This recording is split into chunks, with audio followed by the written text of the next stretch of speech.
Good morning and welcome to day 13 of our Suit Up series. I am Libbie Young, oldest daughter of Pastor Kevin, and we have lots of fun things coming up here at Christ Table for you in your area.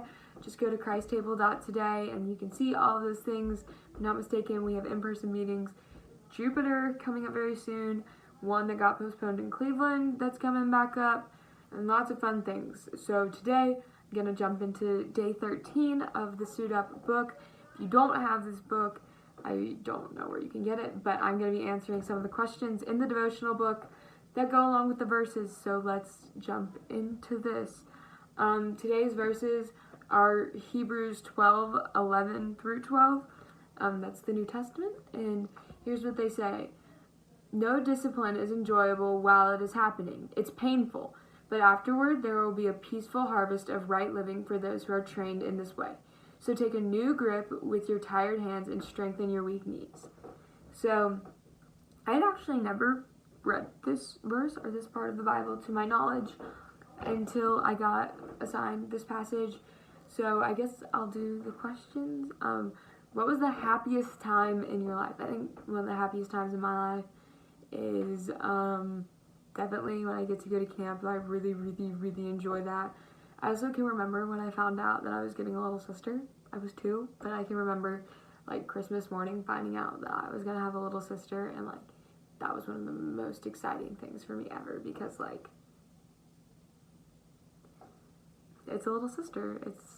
I was so excited for that, and so that's probably one of the happiest times in my life.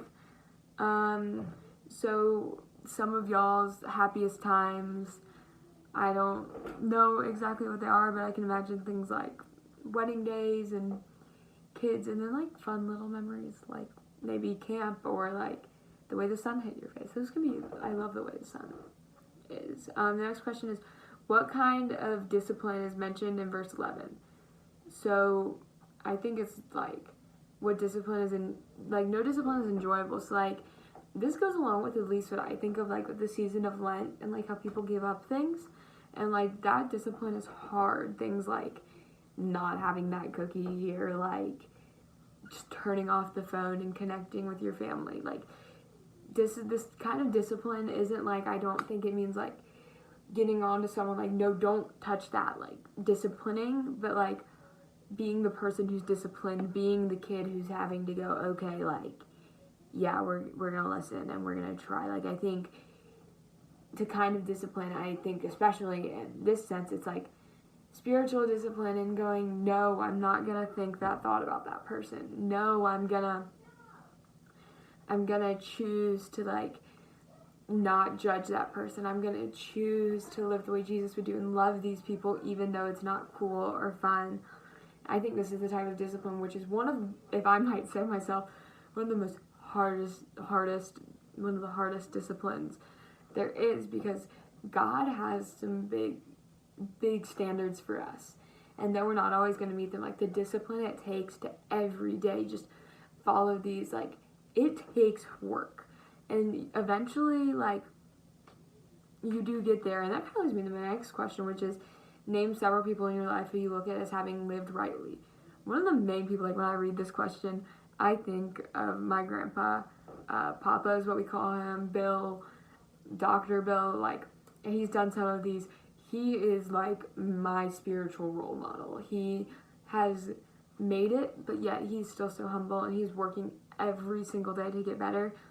And like, I think that goes along with like, he is someone who has put in the discipline, and he's a testament to disciplining yourself over and over and over and over and over to be able that when you see someone's different, you don't think, oh, like that's disgusting or something like that. Like your mind is so trained because you've done the hard work that like, you just get to live in like this glorified spiritual life. Another person who's lived rightly or living rightly is my dad. I see him serve people in just such an amazing way, in the way that his whole life just revolves around, like every day since I was little, he's told us, like every night we've prayed that we can be more like Jesus tomorrow than we were today.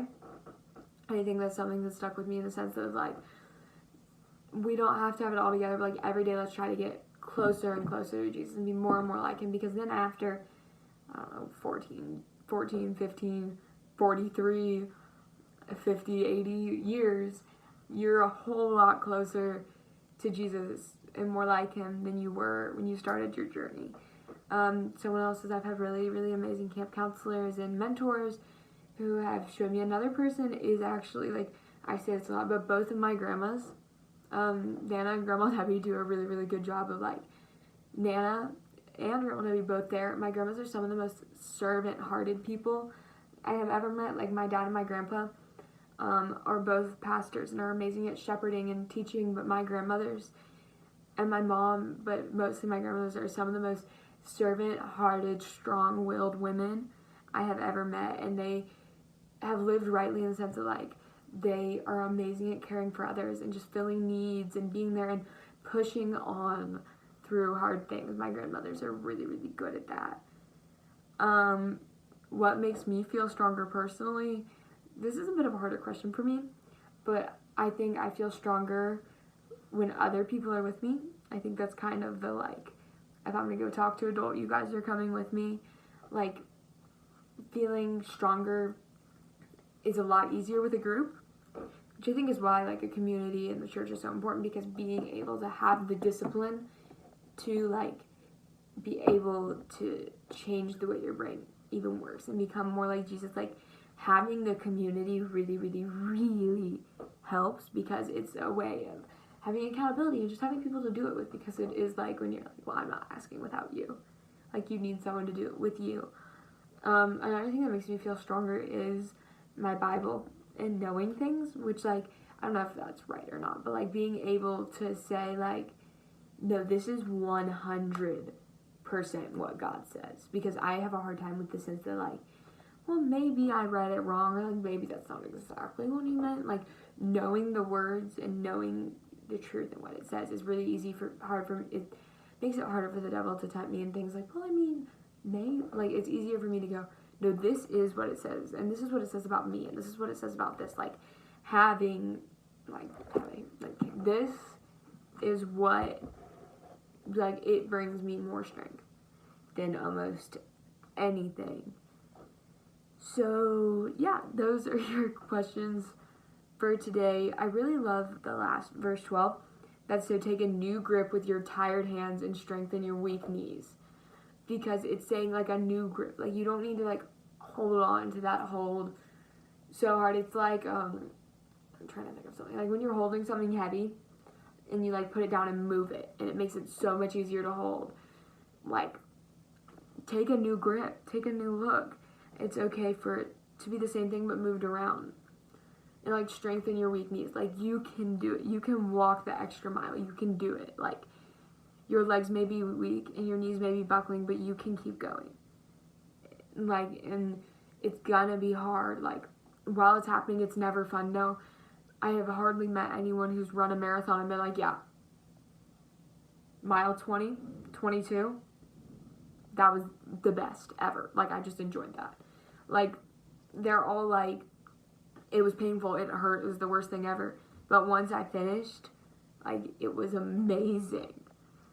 And, like, discipline is hard. No one is like, well, the training was the best part. When you're training for something, you're training, and the discipline to get there hurts. No one is like, well, you know, the hardest part was, like, I think we find joy in it afterwards, but, like, no discipline is enjoyable. You can find joy in the discipline, but the discipline itself isn't fun. So, like, it's painful, and the Bible even is telling you, but there is peace and harvest, like, right after you do it. So once you're trained and disciplined, you get all this reward. It's like the marathon runner who gets the medal. Even if you did, like, everyone gets a medal in a marathon because you did it. Like, my dad ran a marathon, and we were all like, well, why didn't you win? Like, why are you excited you finished? Because the prize in a marathon is finishing. Like, you did it. You ran the 26-point-something miles. Like, you made it. Whereas, like, the first marathon, the guy who ran it died right away. So that's why you have to train. And that's why it's, like, such a big accomplishment to make it. So, like, this verse is, like, none of the training or the actual doing is a ton of fun. But there is peace and harvest and the right way of living waiting for you if you can just make it. If you can train hard and make it, then you get it. So take the new grip and strengthen your knees and run a little longer, and you're gonna get there. So that would be my thoughts for you this morning. I hope you have a great day, and yeah.